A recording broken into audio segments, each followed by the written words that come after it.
alert. Learning is important, right? Yes, exactly. What a bunch of nerds. Nerd alert. Right. Marketing Architects. Hello, and welcome to the Marketing Architects, a research-first podcast dedicated to answering your toughest marketing questions. I'm Elena Jasper. I run the marketing team here at Marketing Architects, and I'm joined by my co-host, Rob Demars, the Chief Product Architect of Misfits and Machines. Hey, Elena. Hello. We are back with your weekly Nerd Alert. Every week, I'll take a deep dive into academic marketing research and translate its complex ideas into simple, understandable language for Rob, and of course, for all of you. Are you ready to nerd out, Rob? I'm about to geek out so hard that my high school bully just woke up in a cold sweat somewhere. All right, let's get into it. As always, we'll link the research we cover in the episode notes. This week, I read a paper titled Sustainability Advertising, a literature review and framework for future research.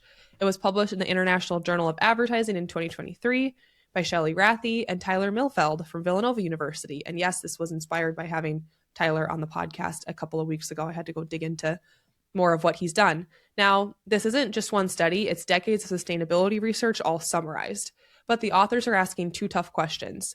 First, what actually makes sustainability advertising work? And second, why do some people adopt sustainable behaviors while others do not?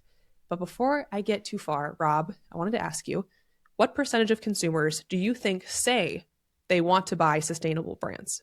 I was really tempted to cheat and look this up beforehand, but I didn't. So I know I'm going to be super wrong. But I am going to go with, probably because it's a safe bet, 70%. 70% of people say they care. You're so close. It's 65%. Oh, there we go. Yeah, you're basically right on. All right. Now, how many do you think actually buy sustainable brands? I think, and this is me being generous, 10%. Okay, it's 26%. Wow. So it's a little higher. I was off. But still, you're right on with you're on it with what this is saying. It's a massive People gap. say one thing, they do another. Yep. Yes, exactly. We talked about that before. All right, well, let's get into the study. I wanted to start with a distinction. Sustainability is not the same thing as CSR, or corporate social responsibility. CSR is often just thought of as more short-term. It's things like donations, the partnerships, the campaigns that make your company look responsible. Sustainability is supposed to be more long-term, hence sustainability. So the authors, they define sustainability advertising as ads that explicitly promote sustainable initiatives, practices, products, or behaviors. Most research and most advertising has focused entirely on sort of the environmental side. So Rob, when you think of a sustainable brand, what comes to mind? Okay, I did do research on this one because I was totally wrong. For some reason, I just thought toilet paper brands were going to be very environmental, like the whole circle of life thing, and they're recycling the paper and whatever. And I was totally wrong because I was thinking, like 7 generation. I do think of, not just for toilet paper, but they seem to be, waving that flag. So you would say it sounds like it was a little difficult. You had to do some research. Like there wasn't really one. I did. I didn't just all of a sudden go bang. Bam, for sustainability in particular. Yeah. It's kind of hard to think of. Yeah. So that makes sense. How about me? Yeah. Did you have a brand that just immediately pops into your brain? Honestly, I was with you. The only one I had was 7th Generation, and only because Professor Milfeld came on the podcast and said that as an example a few weeks ago was the only reason I thought of them. So no, I had the exact same problem. I can think of brands that do more of the like brand activism come to mind, but not sustainability in general. No, nothing really. I suppose Apple does like to tout their zero whatever, all recycled stuff. So I guess they kind of come to mind now that I think about it. But yeah, I can think of a lot of like organic brands or things like that, but not like sustainability in general. Well, as we'll see from this paper, sustainability advertising is not entirely easy to get right. So the authors, they looked at just different ways sustainability could show up from a brand or in advertising. And then they looked at specifically like what makes those ads work. The core of this paper is a framework with 3 main levers: ad context, source characteristics, and message design.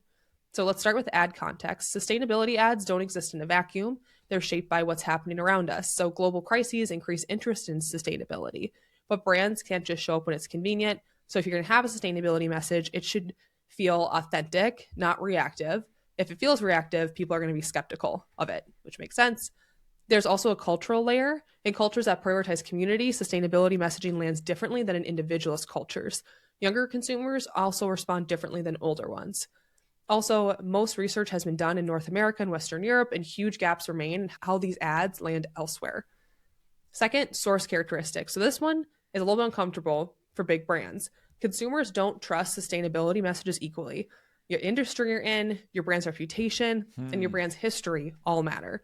So, for example, if your fast fashion brand starts talking about sustainability, people are probably going to think, what the heck? Luxury brands are sometimes believed, but at the cost of perceived exclusivity. And purpose-built brands can be seen as more authentic.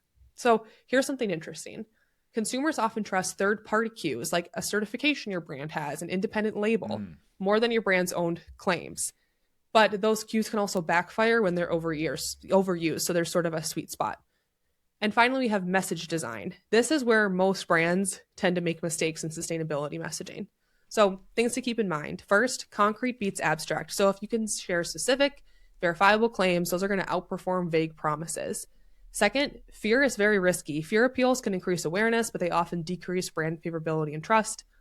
And third, sustainability can hurt perceived product performance, which I thought was so interesting. So there's something called the sustainability liability, which say that 10 times fast. Consumers often assume sustainable products are less effective. Yes. And honestly, I'm right. I might have to admit that sometimes I think that a lot. That's why I'm going for the Charmin and not the 7th generation, to be quite honest with you. Right. Because sometimes you assume, like when you think about like recycled toilet paper or something like that, you kind of assume it's going to fall apart a little bit. Right. So they're saying, okay, that's a risk. So if your ad only talks about sustainability and doesn't talk about product performance, you're probably going to have a tough time with that advertising. All right. And then we have this attitude and behavior gap. So think about the stat from the beginning. 65% of us say we want to buy sustainable brands. Only 26% of us actually do. That gap exists for 3 reasons that they called out. First, sustainability often feels inconvenient. It's perceived as more expensive, and it's rarely the primary purchase driver. Second, most buying is habitual. So sustainability is usually a secondary factor for us when we're purchasing something. Usually we're just buying whatever we plan to. And that means that third, advertising alone can't carry the load if you're trying to be a sustainable brand. All right. So what does this mean for someone who wants to invest in sustainability advertising? First, make sure your message matches reality. Consumers have pretty good BS detectors.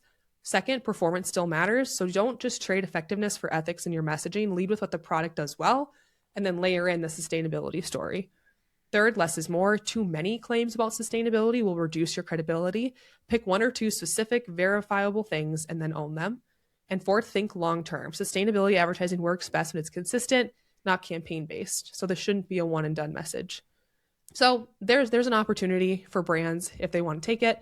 But going through the study, I started to think this is why we probably don't see a ton of sustainability advertising, or at least we can't remember it. But quick Rob GPT, sustainability advertising is like trying to get someone to eat healthier. Most brands lead with, this is better for you. Long-term benefits, responsibility, all head, no heart. But the first question everyone asks is still, does it taste good? So if the sustainable option feels harder, worse, or more expensive, people won't stick to it, no matter how virtuous it sounds. The brands that win don't make you feel guilty. They prove the product works first. They make the sustainable choice feel easy, normal, and just as satisfying as the old one. Most sustainability ads fail for the same reason fad diets fail. Too much morality, not enough reality. I mean, ChatGPT. There you go. Clever. That's a good one. Yeah. What do you think? Did it ever go into cost sensitivity as well? In the GPT brought it up for a second, but it seems like there would be a perceived cost increase in choosing a brand that's making those types of choices, and almost becomes like a tax on the consumer that, okay, if you want to make this sustainable choice, you need to be willing to pay more for it.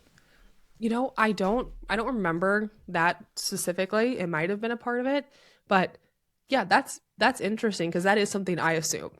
If something's sustainable, it must be more expensive, which probably makes it tougher as well.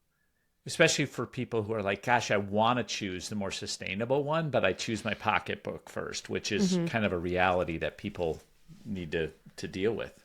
Yeah. Where if your brand can find that, that's the sweet spot, is if you can focus on product performance without it becoming too expensive. But yeah, you start to see why it's hard for brands to adopt this kind of messaging. There's just a lot of skepticism that comes with it.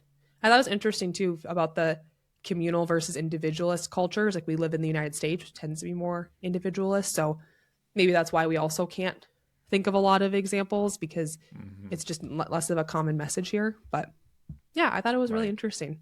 Good one. That's it for this episode of The Marketing Architects. We'd like to thank Taylor De Los Reyes for producing the show. You can connect with us on LinkedIn, and if you like the podcast, please leave us a review. Now go forth and build great marketing. Marketing Architects.